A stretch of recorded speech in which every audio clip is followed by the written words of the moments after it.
TF1 20h avec Roger Giquel. Le voyage du président Valéry Giscard d'Estaing à Moscou, repoussé de 3 semaines. Léonid Brejnev souffrirait d'un refroidissement. Le premier jour de la paix entre l'Égypte et Israël, marqué par quelques actions terroristes. Pétrole, 9% de plus à partir du 1er avril, décide l'OPEP. Transpac, l'ordinateur chez vous, au prix d'une simple ligne téléphonique, c'est pour bientôt. Bonsoir. Grosse surprise ce soir à Paris, mais aussi dans toutes les capitales occidentales, le voyage que M. Giscard d'Estaing était en train de préparer, le voyage en URSS qui devait commencer après-demain et qui a donné lieu ce matin même à un conseil restreint à l'Élysée.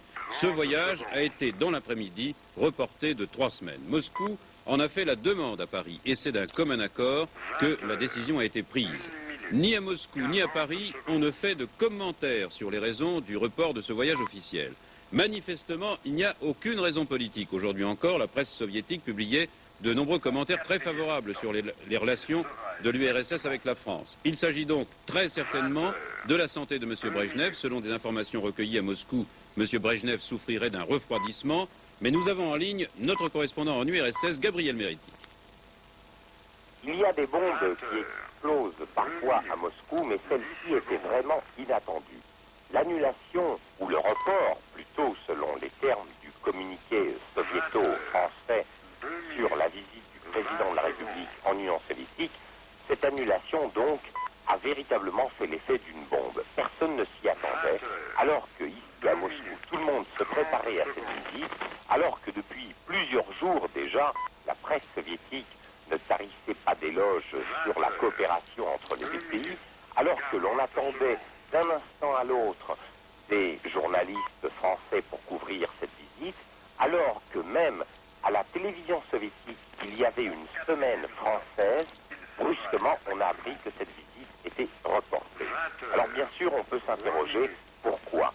Il y a 2 explications. La première, celle qui a été donnée tout à l'heure, selon certaines sources, un refroidissement ou des ennuis de santé du président du Soviet suprême et secrétaire général, M. Léonid Brejnev. La deuxième, c'est un refroidissement des relations entre les deux pays. Il nous faudra sans doute attendre quelques jours, peut-être 48 heures ou 72, 2-3 jours, avant de savoir ce qu'il en est réellement. Une chose est sûre, à en juger par le ton des publications de ces derniers jours, il n'y a pas véritablement de crise entre Paris et Moscou. Mais peut-être y a-t-il des problèmes de santé. Je vous ai dit que ce voyage avait été reporté de 3 semaines d'un commun accord entre Paris et Moscou, mais je dois ajouter que les dates exactes de cette visite reportée, donc, n'ont pas été annoncées, elles le seront plus tard. On a publié ce matin l'indice officiel des prix en France pour le mois de février, 0,7%, en plus bien sûr, contre 0,9% en janvier. L'indice de janvier avait été marqué par la hausse des loyers et des carburants. Celui de février a traduit entre autres la hausse du gasoil. Du coup, quand le ministre de l'économie, M. Monory, exprime une certaine satisfaction mesurée en disant 0,7% en février, ça n'est pas trop mauvais, et de toute façon les 2 premiers mois de l'année voient la France bien placée dans la maîtrise de l'inflation devant l'Allemagne, les États-Unis, l'Italie, la Grande-Bretagne, eh bien, quand M. Monory fait ce judicieux constat, le ministre de l'Industrie, André Giraud, lui, s'inquiète des conséquences qu'auront pour l'économie française les décisions sur les prix du pétrole prises à Genève aujourd'hui par les pays de l'OPEP. Il est certain, déclare André Giraud, que l'impact sur la balance des paiements sera plus lourd que ce qui a été prévu en début d'année. C'est que les pays exportateurs de pétrole ont avancé leur calendrier de hausse, en prenant justement l'argument de l'inflation mondiale et du dollar dévalorisé. Le relèvement des prix du pétrole sera de 9% en moyenne à partir du 1er avril. C'est une décision modérée et modeste, affirme le communiqué de l'OPEP. Des pays comme l'Iran, la Libye et l'Algérie estiment même que c'est une hausse insuffisante. Seulement, ce n'est pas aussi simple que ça. Il a été convenu que les prix pouvaient augmenter de plus de 9% sur certaines qualités de pétrole. C'est ce qui se passe déjà d'ailleurs. D'autre part, il a été convenu que la production mondiale serait maintenue à son niveau actuel et pas plus. Les prix du pétrole restent donc liés aux conditions du marché. L'OPEP se dit préoccupé par les pratiques spéculatives des compagnies pétrolières sur le marché libre. Pour ce qui concerne la France, il est certain que la facture du pétrole va s'alourdir et que d'une manière ou d'une autre, il faudra répercuter d'ici un mois ou deux les hausses du pétrole sur le prix de l'essence à la pompe. Emmanuel Delataille a assisté à la fin de cette conférence de l'OPEP à Genève. La facture de l'OPEP est sans conteste lourde, même si elle aurait pu être plus brutale sans l'intervention modératrice de l'Arabie Saoudite qui reste déterminante. Avec son nouveau système de fourchette de prix un peu à la tête du client, les hausses pourraient dépasser 15 à 20% et secouer une économie occidentale en pleine convalescence. Cette escalade répond aussi à des motivations politiques, hostilité arabe au traité Israël-Égypte, mais elle marque surtout la volonté des producteurs de conserver leur position de force reconquise à partir de la relative pénurie déclenchée par la crise iranienne. Phénomène fondamental, les producteurs veulent contrôler la production de façon à entretenir une pression constante à la hausse des prix et à torpiller aussi les grandes compagnies accusées de super profit, donc pétrole un peu moins abondant et plus cher. Quel tarif? Là, c'est le casse-tête. Il y a un tarif de base relevé de 9% le 1er avril. Avec la hausse de janvier, cela fera 13% en moyenne sur l'année. Plus, c'est là l'inconnu, des surtaxes de 15 à 30% suivant des critères de qualité de transport et de situation du marché. Critères de qualité un peu comme la cuvée de vin. Un baril de pétrole, suivant sa provenance, comporte comme un cocktail plus ou moins d'éléments légers, nobles, qui servent pour l'essence ou la pétrochimie, les plastiques, et d'éléments lourds, meilleur marché, par exemple le fioul industriel ou le goudron pour les routes. Avec ces surtaxes de qualité, il est à peu près impossible de calculer d'avance la hausse moyenne prochaine. Les conséquences pour la France, prenons l'hypothèse minimum de 15% de hausse. Cela veut dire 9 centimes de plus au litre de super, car là, il y a 2 tiers de taxes. Nous roulons 2 km sur 3 pour le budget. Mais l'impact fondamental se joue sur l'économie française. 15% de hausse, cela veut dire 9 milliards de francs de plus à payer en devises sur le pouvoir d'achat des Français, soit l'équivalent de 300 000 voitures de plus à exporter pour payer la même quantité de pétrole au lieu de rouler avec. Au moment où la reprise en France se confirme et où l'indice des prix s'améliore, 0,7%, la facture du pétrole risque de pousser un peu l'inflation et de freiner un peu la reprise, mais la France peut espérer quand même boucler sa balance extérieure à condition que le franc, élément capital, tienne solidement. Au moment où l'OPEP fait son retour en force, cela rappelle à tous les pays industriels qu'ils sont totalement prisonniers pour le pétrole des princes qui le gouvernent, alors que, pour l'essentiel, sur les économies d'énergie et sur la recherche d'autres sources d'énergie, tout reste encore à faire. Réunion de l'OPEP, Genève, TF.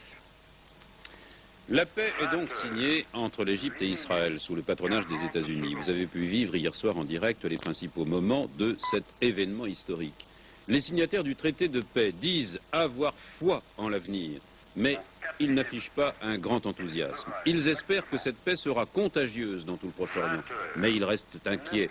Et le plus inquiet de tous est sans doute le président Sadat, même s'il prend bien garde de ne pas le montrer. L'Égypte sera-t-elle isolée dans le monde arabe? Une série de menaces est tombée, en tout cas aujourd'hui, dans ce sens. L'Organisation de libération de la Palestine demande un boycott pétrolier contre l'Égypte. Le ministre syrien des Affaires étrangères affirme que les pays arabes vont priver l'Égypte de toute aide économique. C'est d'ailleurs l'un des points de l'ordre du jour de la conférence de Bagdad, en Irak, qui réunit les ministres arabes des Affaires étrangères et des Finances, mais ce boycott de l'Égypte est plus facile à dire qu'à faire. On s'attendait d'autre part, immédiatement après la signature du traité, à des actions violentes. Eh bien, à Lod, près de Tel Aviv, un attentat à la bombe a fait ce matin 1 mort et 18 blessés au marché en plein air. C'est le 2e attentat depuis la signature du traité. La nuit dernière, en effet, une grenade a été lancée dans un restaurant du secteur oriental de Jérusalem, faisant 9 blessés, dont 5 touristes.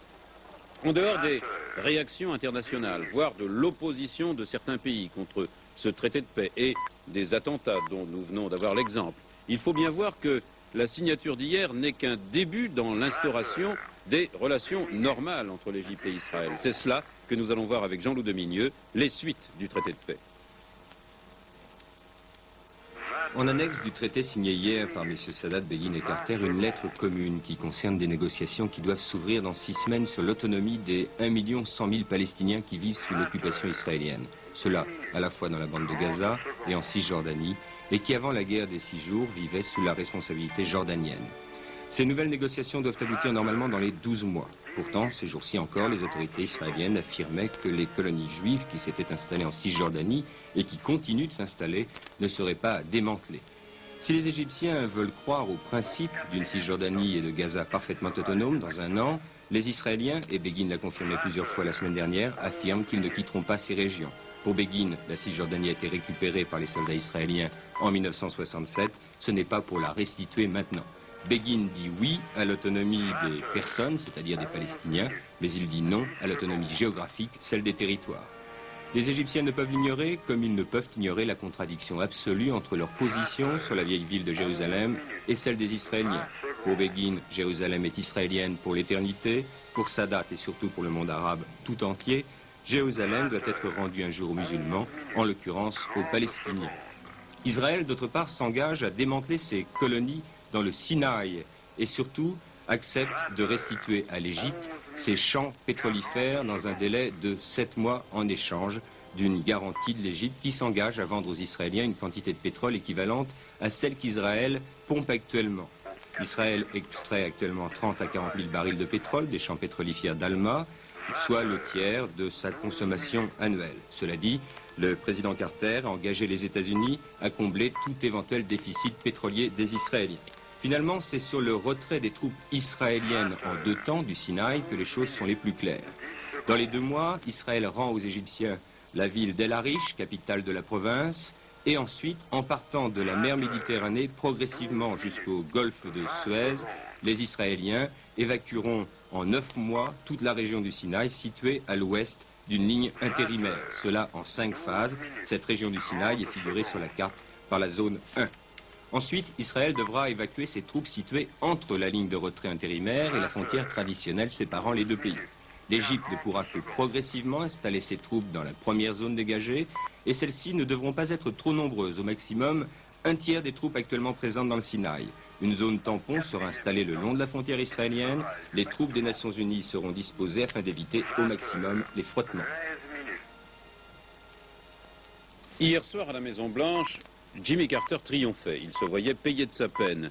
Cette signature télévisée en direct, il la voyait sans doute comme une réponse à ses détracteurs qui lui avaient promis l'échec lors de son voyage récent à Jérusalem et au Caire. L'image de marque du président des États-Unis s'en trouve certainement améliorée dans son pays, mais ce qu'il importe de savoir maintenant, c'est quelle est au fond la stratégie du président Carter dans tout cela. De Washington, notre correspondant permanent Dominique Bomberger. Les lampions de la fête éteints, on découvre un Proche-Orient qui présente un paysage politique singulièrement nouveau.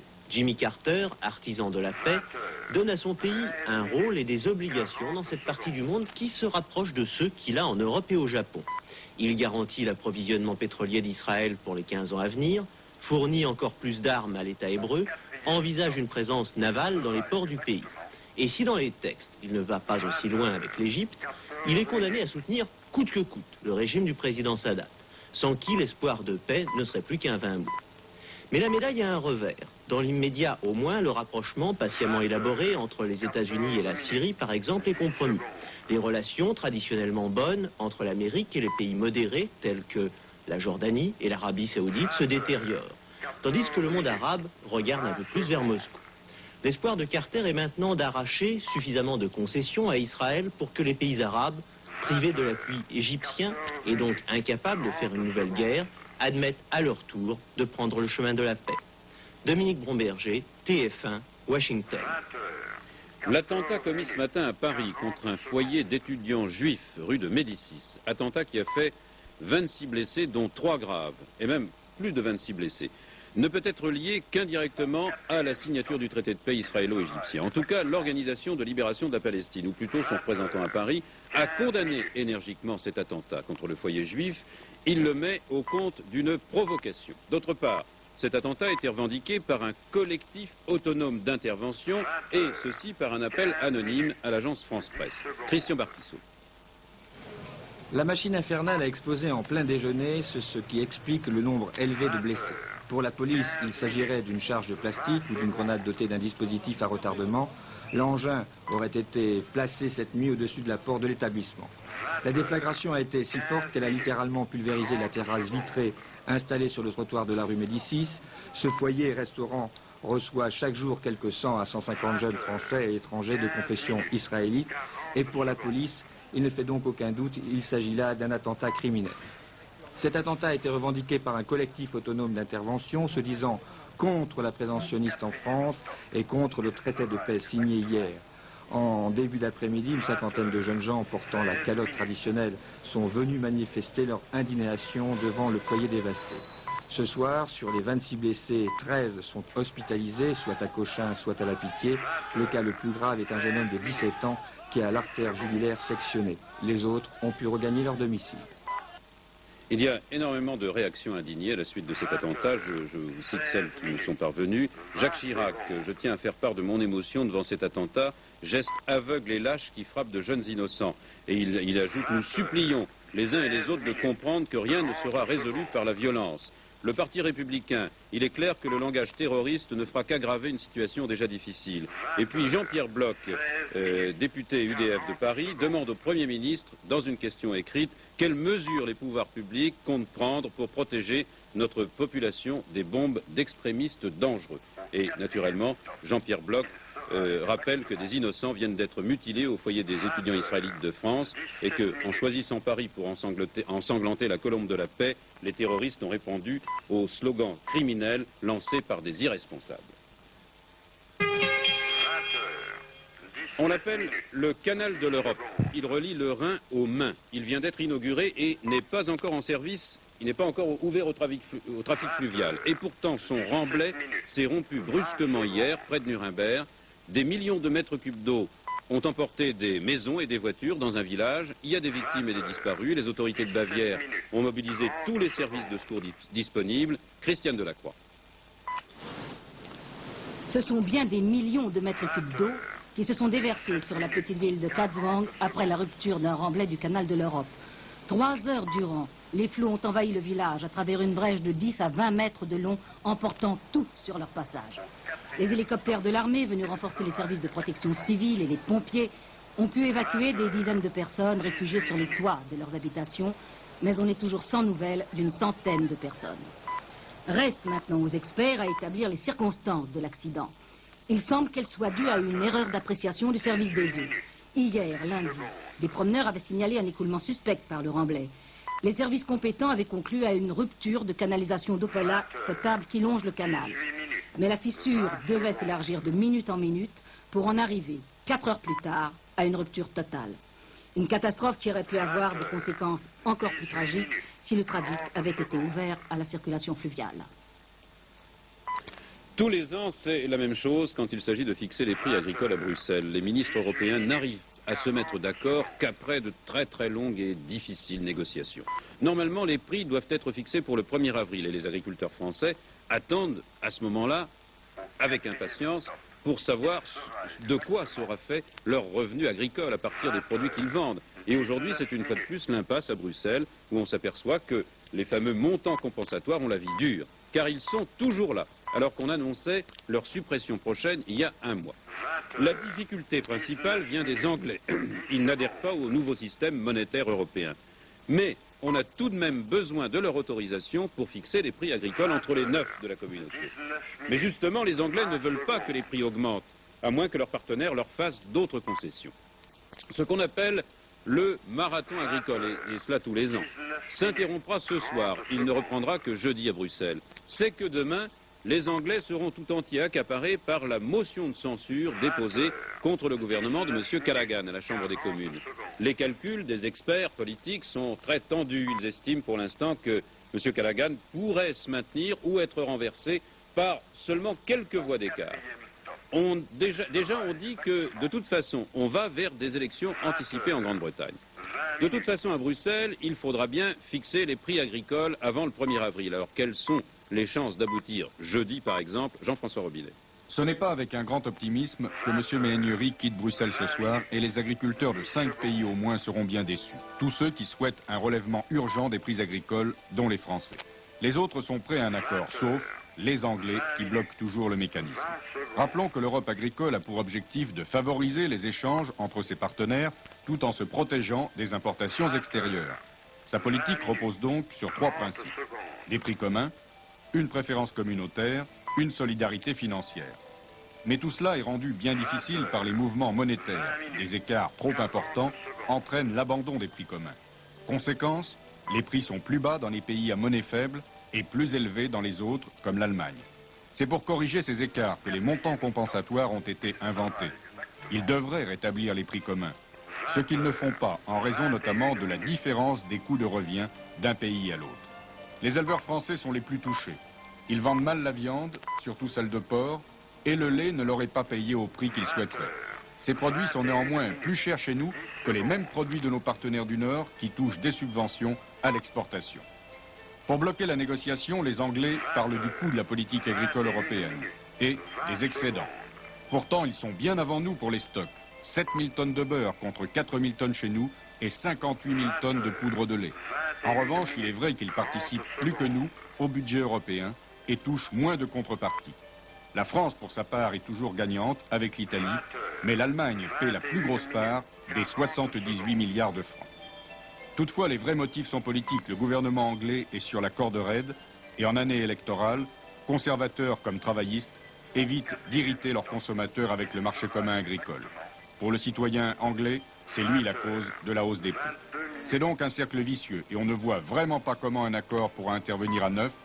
Comme pour le nouveau système monétaire européen, il est bien possible que les Anglais se placent, là aussi, en situation d'attente.